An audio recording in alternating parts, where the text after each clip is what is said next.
बिस्मिल्लाहिर्रहमानिर्रहीम। अस्सलाम वालेकुम। ये जो शख्स आपकी स्क्रीन पर आ रहा है, इस वक्त मुसाद को डायरेक्ट किया गया है कि इस शख्स को नहीं छोड़ना, इसने हमारा जीना हराम कर दिया है। इस शख्स का नाम है दयाब अबू जहजा। ये है कौन शख्स? असल में ये हिजबुल्लाह के साथ काम कर चुका है, ट्रेनिंग ले चुका है, और इसने इस वक्त हिंद रजब फाउंडेशन बनाई है बेल्जियम के अंदर। ये कर क्या रहा है? ये जो काम ये बंदा कर रहा है, आप सोच भी नहीं सकते कि इस वक्त शायद ही कोई कर रहा हो। देखिए, मैदान के अंदर जंग लड़ना ये एक बहुत बड़ी बात होती है, कुर्बानी देना उससे बड़ी बात है, लेकिन कुछ ऐसे काम होते हैं कि जो आप ऐसा कर देते हैं कि आप मुसाद को भी बीट कर देते हैं। अब ये इसको मारना चाहते हैं और ये इसकी जान नहीं छोड़ेंगे। और आपको पता है कि जो इस्माइल हानिया को दिन दहाड़े मार सकते हो, किसी को भी कर सकते हैं, इसके वो पीछे सीन क्या हुआ है। ये बंदा काम ये कर रहा है कि इजराइल के जितने फौजी हैं, देखिए मोस्टली जो इजराइल के फौजी हैं वो 18 से 25 साल के दरमियान है ज़्यादातर। उसमें तो कुछ ऐसे भी होंगे जो 28 साल के होंगे, 30 साल के होंगे, लेकिन ये जो मोस्टली यूथ इनकी फौज के हैं 18 से 25-28 साल के दरमियान, ये असल में ज़्यादातर जो है वो नौजवान है। ये टिकटॉक की दुनिया में है, ये ज़्यादातर फेसबुक की दुनिया में है, इंस्टाग्राम की दुनिया में है, यूट्यूब की दुनिया में है, ये सारे के सारे इस दुनिया में है। और वो कर क्या रहे हैं? वो फौजी वो गज़ा में जाते हैं, आपने देखा होगा अक्सर वो कभी किसी खातून का अंडर गारमेंट्स उठाकर पहन लेते हैं, यानी मॉक कर रहे हैं, मजाक उड़ा रहे हैं। अब सीन क्या हो रहा है, ये शख्स उन सब की एक्टिविटीज़ को मॉनिटर कर रहा है। अब इतना इजराइल ने अपने फौजियों को समझाया कि आपने वीडियोस नहीं डालनी, आपने तस्वीर नहीं डालनी। जितने फौजी होते हैं ये उन सब को ट्रैक करता है। इसके पास इंटरनेशनल एजेंसियां भी इसकी मदद कर रही हैं, जो इवन के इजराइल के अंदर ही क्यों ना हो, अंदर से मदद आ रही है, बाहर से आ रही है। जो इजरायली जो फौज में है वो करते क्या है कि वो दुनिया भर में ट्रैवल कर रहे हैं। इजराइल में याद रखिएगा मोस्टली लोगों के पास डुअल नेशनैलिटी है, यानी दोहरी शरीयत। किसी के पास अमेरिका की, वो दुनिया भर में उनको वीज़ा की भी ज़रूरत नहीं होती, वीज़ा फ्री ज़्यादातर उनकी कंट्रीज होती हैं, क्योंकि कुछ ज़्यादातर यूरोप से आए हैं, यूएस से आए हैं, किसी के पास रशियन पासपोर्ट है, किसी के पास कुछ है, किसी के पास कुछ है, तो उनके पास वीज़ा की और चीज़ों की कमी नहीं। वो साइप्रस जा रहे हैं, वो ब्राज़ील जा रहे हैं, वो दीगर जगहों पर जा रहे हैं। ये बंदा कर क्या रहा है? इसकी टीम ये सारे उनको मॉनिटर करते हैं और इनकी तस्वीर इन सब को मॉनिटर करके जापान से लेकर ब्राजील से लेकर दुनिया भर में जहां जहां हो सकता है वो बंदा आता है, जो भी लैंड करता है, उस शख्स के खिलाफ फौरी तौर पर पिटीशन दायर करवाते हैं कि इसने गजा में मासूमों को मारा है, वॉर क्राइम्स किए हैं, इसने लोगों को मारा है, आम लोगों को तबाही की है, घरों को उजाड़ा है, और ये वियना कन्वेंशन और इंटरनेशनल लॉस के खिलाफ है। अब होता क्या है, इस बंदे की वजह से कई इजरायली फौजी इस वक्त जिन मुल्कों में गए हैं वहां पर उनको पकड़ लिया है, जेलों में है, यानी डाल दिया गया है, और उन पर मुकदमे चल रहे हैं। रिसेंटली ब्राजील का बहुत बड़ा केस सामने आया, उनको मुल्क छोड़ने से पाबंद किया जाता है। अब इसराइली सारी जिंदगी उनकी आदत है गोरों की तरह कि वो साल में 2-3 दफ़ा वकेशन पर ज़रूर जाते हैं, एक समर वकेशन और एक विंटर वकेशन। और आपको पता है कि अभी रिसेंटली क्रिसमस गुजरी, न्यू ईयर गुजरा, और ये लोग छुट्टियां मना रहे हैं, और गजा से जो लोग आते हैं वहाँ जो हालत है वो ये लोग जाते हैं। अब सीन यहाँ पर ये हुआ है कि इसने मॉनिटर किया सबको, इसने वहाँ पर पिटीशन दायर करवा दी। अब कई ममालिक में इनके राब्ते हैं, ये इसकी जो ऑर्गेनाइजेशन काम कर रही है पूरे यूरोप में, यूएस से लेकर हर जगह पर वो पिटीशन दायर करते हैं, उनको पकड़ा जाता है। ब्राजील का केस रिसेंटली जो सामने है। अब इसराइल कर क्या रहा है? इसराइल अपनी आखिरी हद तक जा रहा है कि उनको छुड़वाने के लिए डिप्लोमेटिक प्रेशर डाल रहा है, मुसीबत पड़ी हुई है, और अपने फौजियों को कहा है कि जी वापस आ जाए, अब जहां पर है फौरी तौर पर आए। और उनको कहा गया है कि तुम लोगों ने किसी सूरत फेसबुक पर, ट्विटर पर, टिकटॉक, इंस्टाग्राम, किसी जगह कोई वीडियो तस्वीर नहीं डालनी, आप लोगों ने पोस्ट ही नहीं करनी। सो अब सीन ये हुआ है कि इस शख्स के खिलाफ मुसाद को डायरेक्ट किया गया है। ये बंदा हमें इस दुनिया से रुखसत होता हुआ नजर आना चाहिए।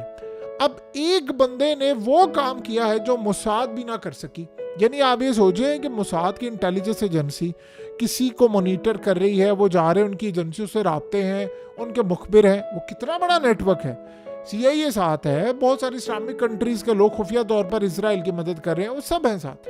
लेकिन इस सारी सूरत हाल के अंदर इनका जो मामला है वो तो बिल्कुल ही डिफरेंट है और अलग है ये बंदा अकेला काम कर रहा है, छोटी सी इसकी ऑर्गेनाइजेशन है, लेकिन जो काम वो कर रहा है वो इतने बड़े पैमाने का कर रहा है। अब इजरायली उन ममालिक को नोट डाउन कर रहे हैं कि जहाँ पर वो जाना चाहते हैं वो नहीं जा पा रहे, कि हम छुट्टियाँ गुजारने नहीं जा सकते, हम फलानी जगह नहीं जा रहे, हम टिमकानी जगह नहीं जा रहे। और इस सूरत हाल में अब इजराइल ने कहा है कि दहशतगर्द है, ये हिजबुल्लाह के साथ काम कर चुका है। इसने असल में 2003 में एडमिट किया था कि वो ट्रेनिंग ले चुका है, फिर उसने बताया कि उसके बाद के इसके भी इंटरव्यूज थे। तो अब वो कह रहे हैं कि ये तो हिजबुल्लाह का, इसको तो हमने छोड़ना नहीं है। वो इसको जवाब क्या बनाना चाह रहे हैं कि अगर हम मार देंगे तो हम ये कहेंगे ये दहशतगर्द है। वो अपने मीडिया पर इसको हाईलाइट कर रहे हैं, उसकी तस्वीर निकाल रहे हैं, उसका तमाम चट्टा कट्टा खोलकर सामने रख रहे हैं और इजरायली फौजियों को कह रहे हैं कि तुम लोग फिलहाल मुल्क छोड़कर ना जाओ, ये तबाही इस वक्त दरवाजे पर आई है और हम तुम्हें बचाते रह जाएंगे। देखिए इसराइल का इतना प्रेशर है दुनिया में, उनका पावर इतना ज़्यादा है, उनकी पावर इतनी ज़्यादा है कि दुनिया में कोई इनके खिलाफ काम नहीं कर सकता। लेकिन ब्राज़ील से लेकर कई ममालिक ऐसे हैं। अब मिसाल के तौर पर आप जाएं अमेरिकन पासपोर्ट के ऊपर मलेशिया में, आपके साथ होगा क्या, वो सारी दुनिया देखेगी। इसी तरह एग्जैक्टली यही सूरत हाल है। आप जाएं किसी भी वजह से अपना पासपोर्ट लेकर किसी ऐसे मुल्क के अंदर जो आपके खिलाफ ऑलरेडी है, और इवन के अगर आप वहां पर कुछ भी नहीं होता, आपके खिलाफ पिटीशन दायर होती है क्योंकि आपने वियना कन्वेंशन के खिलाफ, इवन कि आप बेल्जियम में क्यों ना हो, तो ये आपको नहीं छोड़ते। अब ये बंदा वो काम कर रहा है और इसके रिसोर्सेज कम होने के बावजूद देखिए हुआ क्या है।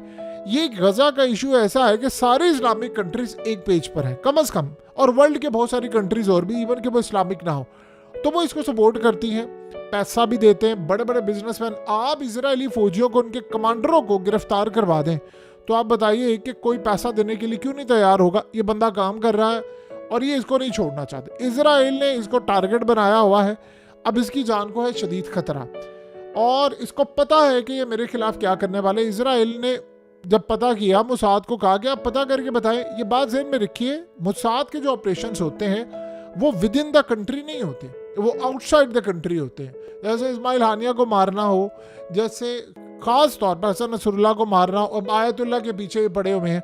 तो जो भी ऑपरेशन होते हैं, जो लोकल ऑपरेशन होते हैं, जो बचाना अंदर खाते मुल्क को, वो शिन बैत काम करती है। वहाँ की एजेंसियाँ और बहुत सारी हैं, लेकिन मुसाद खास तौर पर इंटरनेशनल सतह पर काम करने वाली ऑर्गेनाइजेशन है। अब इसको टारगेट दिया गया है कि भाई इस बंदे को टपकाना है, इस बंदे को रास्ते से हटाएं, हमें ये बर्दाश्त नहीं है।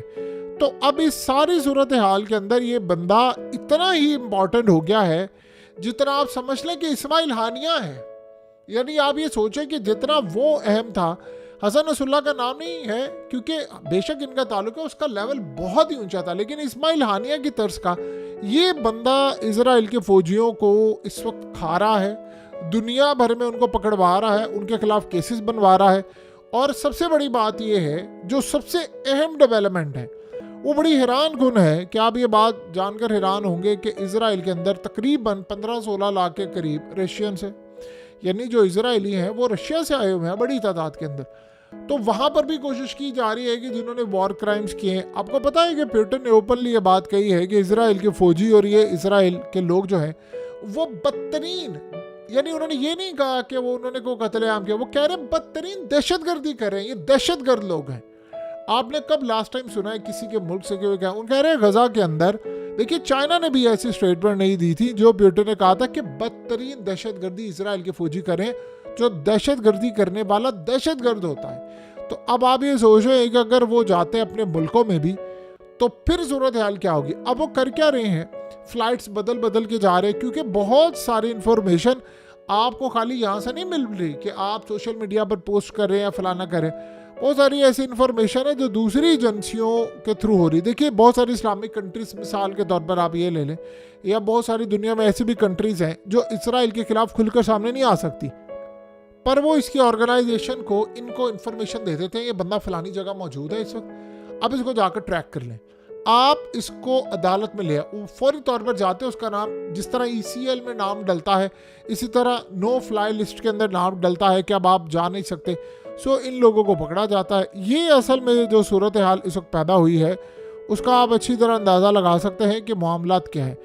इस वक्त हालात ये बता रहे हैं, चीज़ें इंडिकेट कर रही हैं कि अगले कुछ अरसे के अंदर मामलात काफ़ी हद तक इजराइल के ख़राब हैं और उनको ये बंदा चाहिए। देखिए अगर इन्होंने ये बंदा मार दिया या इसको रास्ते से हटा दिया तो इजराइल को अब ये सबसे बड़ा मसला ये है कि एक तो उनके ऊपर इल्ज़ामात लगे। देखिए इस्माइल हानिया को इन्होंने मारना था तो प्लान ये हुआ था या तो मॉस्को में मारेंगे या कतर में मारेंगे या तुर्की में मारेंगे या फिर लास्ट ऑप्शन थी तेहरान में।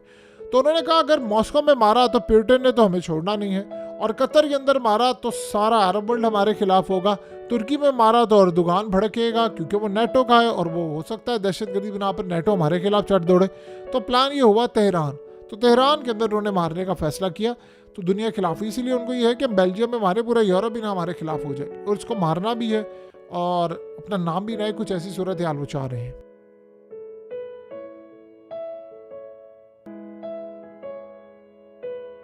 हकीकत टीवी को सब्सक्राइब करना मत भूलें, वीडियो को लाइक करें, शेयर करें और कमेंट सेक्शन में अपनी राय का इजहार ज़रूर करें।